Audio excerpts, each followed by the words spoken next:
ان لوگوں کے لیے جو اللہ کی بارگاہ میں رجوع کرتے ہیں۔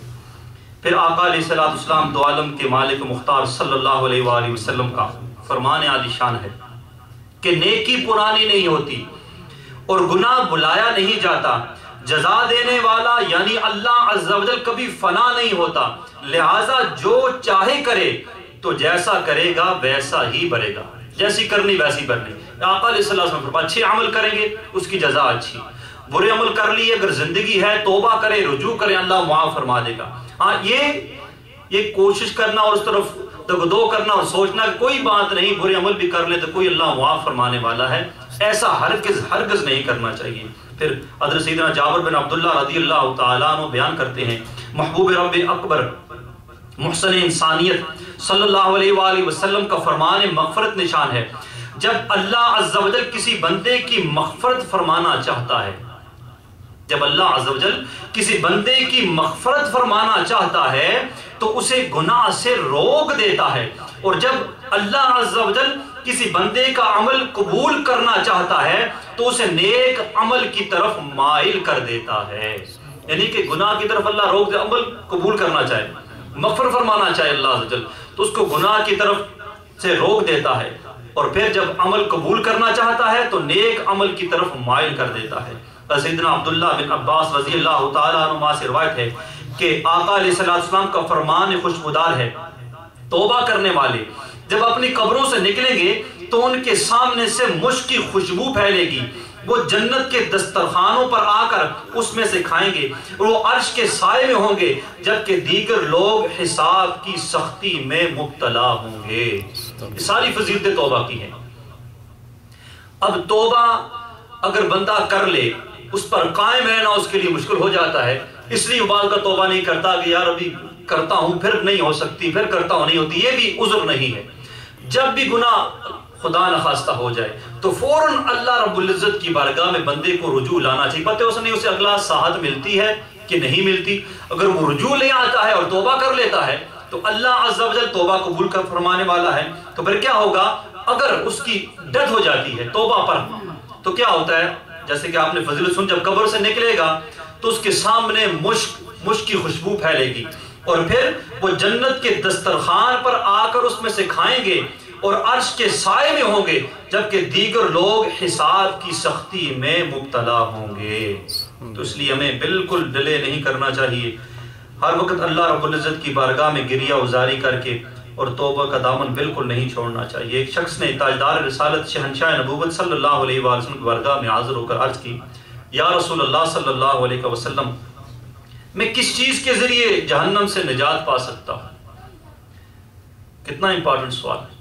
آقا علیہ السلام نے فرمایا اپنی آنکھوں کے آنسوؤں سے، اپنی آنکھوں کے آنسوؤں سے۔ عرض کی میں اپنی آنکھوں کے آنسوؤں کے ذریعے جہنم سے کیسے نجات پاؤں گا؟ فرمایا ان دونوں کے آنسوؤں کو اللہ عز و جل کے خوف سے بہاؤ، کیونکہ جو آنکھ اللہ عز و جل کے خوف سے روئے اسے جہنم کا عذاب نہیں ہوگا۔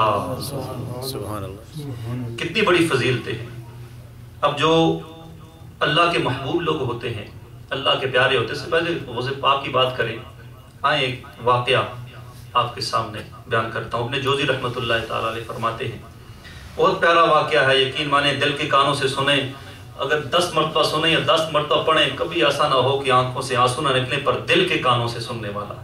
سیدہ ذوالنون مصری رحمۃ اللہ الطوی فرماتے ہیں، میں حجاز مقدس کے ارادے سے سفر پر نکلا تو میں نے کسی کو اپنا ہم سفر نہ بنایا۔ سفر کے دوران جب میں ایک بیابان میں پہنچا تو میرا زادیرہ ختم ہو گیا۔ جب میں ہلاکت کے قریب پہنچ گیا تو اچانک مجھے صحرا میں ایک گنا درخت نظر آیا جس کی شاخیں زمین پر لٹک رہی تھیں۔ میں نے سوچا کہ مجھے اس درخت کے سائے میں بیٹھ جانا چاہیے یہاں تک کہ اللہ عز و جل کا حکم پورا ہو جائے، یعنی مجھے موت آ جائے۔ جب میں اس درخت کے قریب پہنچا اور اس کے سائے میں بیٹھنے کا ارادہ کیا تو اس کی ٹہنیوں میں سے ایک ٹہنی نے میرے چمڑے کا تھیلا پکڑ لیا، جس کی وجہ سے اس میں بچا کچا پانی بہہ گیا، جس سے مجھے بچنے کی کچھ امید تھی۔ اب تو مجھے اپنی ہلاکت کا یقین ہو گیا۔ لہٰذا میں اس درخت کے سائے میں گر کر ملک الموت علیہ السلام کا انتظار کرنے لگا تاکہ وہ آ کر میری روح قبض فرما لے۔ اچانک میں نے ایک غمگین آواز سنی جو کسی غمزدہ کے دل سے نکل رہی تھی۔ وہ شخص کہہ رہا تھا، اے میرے اللہ عز و جل، اے میرے آقا و مولا عز و جل، اگر تیری رضا اسی میں ہے تو اس میں اضافہ فرما کہ اے ارحم الراحمین تو مجھ سے راضی ہو جائے۔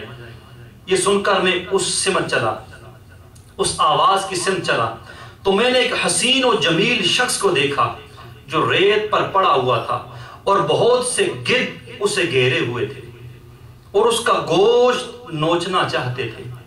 میں نے اسے سلام کیا، اس نے سلام کا جواب دے کر کہا، اے ذوالنون، جب زاد راہ ختم ہو گیا اور پانی بہہ گیا تو تو اپنی ہلاکت اور فنا کا یقین کر لیا۔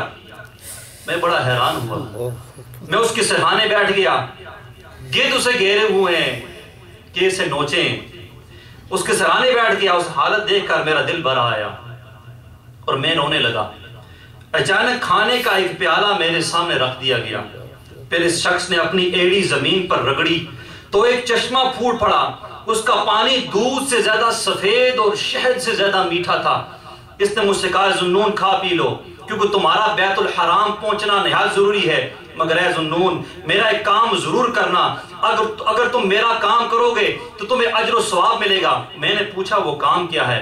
فرمایا جب میں مر جاؤں تو مجھے غسل دے کر دفنا دینا اور وحشی پرندوں سے چھپا کر یہاں سے چلے جانا، پھر جب تم حج ادا کر لو تو بغداد شہر چلے جانا، جب تم باب زفران میں داخل ہوگے تو تمہیں وہاں کچھ بچے کھیلتے ہوئے نظر آئیں گے، انہوں نے مختلف رنگوں کے لباس پہن رکھے ہوں گے، تم میں وہاں ایک کم سن نوجوان کو پاؤ گے جسے اللہ عز و جل کے ذکر سے کوئی چیز غافل نہ کرتی ہوگی، اس نے ایک کپڑا کمر پر باندھ رکھا ہوگا اور دوسرا کندھے پر رکھا ہوگا، اس کے چہرے پر آنسوؤں کی وجہ سے لکیریں پڑ گئی ہوں گی، تم مجھ سے ملنا، وہ میرا بیٹا اور میری آنکھوں کی ٹھنڈک ہے، اسے میرا سلام کہنا۔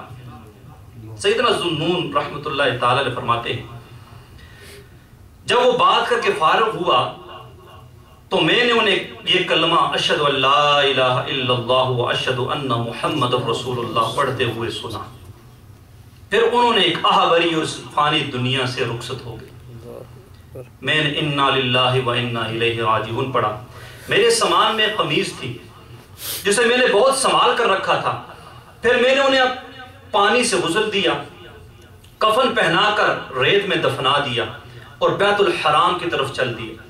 مناسک حج ادا کرنے کے بعد حضور نبی کریم صلی اللہ علیہ وآلہ وسلم کے روضہ انور کی زیارت کے لیے روانہ ہوا۔ زیارت سے فارغ ہونے کے بعد میں نے بغداد شہر کا رخ کیا، ہم بھی بغداد ہی جا رہے ہیں انشاءاللہ، لیکن ابھی اس طریقے سے چلتے ہیں۔ فرماتے ہیں میں نے بغداد شہر کا رخ کیا اور عید کے دن بغداد پہنچا، میں نے وہاں کچھ بچوں کو کھیلتے ہوئے پایا، انہوں نے مختلف رنگوں کے لباس پہن رکھے تھے۔ جب میں نے نظر دوڑائی تو اس نوجوان کو ایک جگہ بیٹھے ہوئے پایا جسے کوئی قیمتی چیز بھی علام الغیوب عز و جل کے ذکر سے غافل نہ کر سکتی تھی۔ اس کے چہرے پر غم کے آثار واضح تھے اور اس کے رخساروں پر آنسوں کی وجہ سے 2 لکیریں پڑ گئی تھیں۔ وہ یہ اشعار پڑھ رہا تھا، عربی کے اشعار ہیں، الناس كلهم للعيد قد فرحوا وقد فرحت أنا بالواحد الصمد، الناس كلهم للعيد قد صبغوا وقد صبغت ثياب الذل والكمد، الناس كلهم للعيد قد غسلوا وقد غسلت أنا بالدمع للكبد۔ ترجمہ، تمام لوگ عید کی خوشیوں میں مگن ہو گئے پر میں واحد و بے نیاز اللہ عز و جل سے خوش ہوں۔ سب لوگوں نے عید کے کپڑے رنگے اور میں نے ذلت اور بدلی رنگت والے کپڑے رنگے۔ تمام لوگوں نے عید کے لیے غسل کیا ہے اور میں نے جگر کے آنسوں کے ساتھ غسل دیا ہے۔ سیدنا ذوالنون رحمت اللہ فرماتے ہیں جب میں نے اسے سلام کیا، اس بچے کو سلام کیا، تو اس نے سلام کا جواب دیا اور کہا والد گرامی کی کاسد کو خوش آمدید۔ آئے کیا بچہ، ہمارے بچے بھی دیکھے۔ میں نے پوچھا تجھے کس نے بتایا کہ میں تمہارے والد صاحب کا قاصد ہوں؟ اس نے جواب دیا اسی نے جس نے مجھے یہ بتایا کہ آپ نے انہیں صحرا میں دفن کیا ہے۔ پھر وہ کہنے لگا ذنون کیا آپ یہ گمان کرتے ہیں کہ آپ نے انہیں صحرا میں دفن کر دیا؟ خدا عز و جل کی قسم میرے والد صاحب کو سدرۃ المنتہا پر اٹھا لیا گیا ہے، اب آپ میرے ساتھ میری دادی کے پاس چلیں۔ پھر اس نے میرا ہاتھ پکڑا اور مجھے اپنے گھر لے گیا۔ جب وہ مکان کے دروازے پر پہنچا تو آہستہ سے دستک دی، ایک بوڑھی عورت باہر نکلی۔ جب اس نے مجھے دیکھا تو بولی میرے حبیب اور میری آنکھوں کی ٹھنڈک کی زیارت سے مشرف ہونے والے کو خوش آمدید۔ میں نے پوچھا آپ کو کس نے بتایا؟ میں نے انہیں دیکھا ہے۔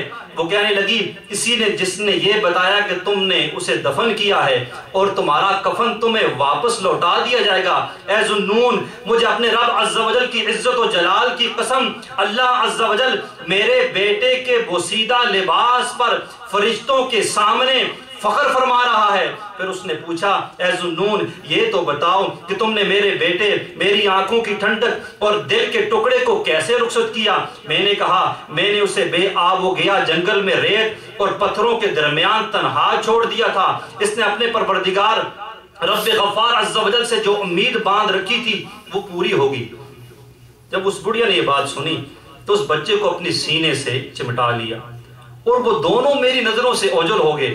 میں نہیں جانتا انہیں آسمان نے اٹھا لیا یا زمین چھا کوئی، دونوں اس میں سما گئے۔ میں انہیں گھر کے مختلف کونوں میں تلاش کرتا رہا مگر وہ نہ ملے۔ میں نے عاطف غیب سے آواز سنی، ایک کہنے والا کہہ رہا تھا اے ذوالنون خود کو مت تھکاؤ۔ میں نے پوچھا وہ کہاں چلے گئے؟ جواب ملا شہداء مشرکین کی تلوار سے مرتے ہیں، جبکہ یہ محبین رب العالمین کے شوق میں مرتے ہیں تو انہیں نور کی سواریوں پر بٹھا کر عزت والے بادشاہ کی بارگاہ میں لے جایا جاتا ہے۔ حضرت سیدہ ذوالنون رحمۃ اللہ فرماتے ہیں پھر مجھے میرا چمڑے کا گمشدہ تھیلا بھی وہاں مل گیا اور جس طرح کا کفن میں نے اس بزرگ کو پہنایا تھا وہ بھی اسی طرح لپٹا ہوا اسی میں پہلے سے موجود تھا۔ سبحان اللہ سبحان اللہ۔ یہ اللہ کے نیک بندے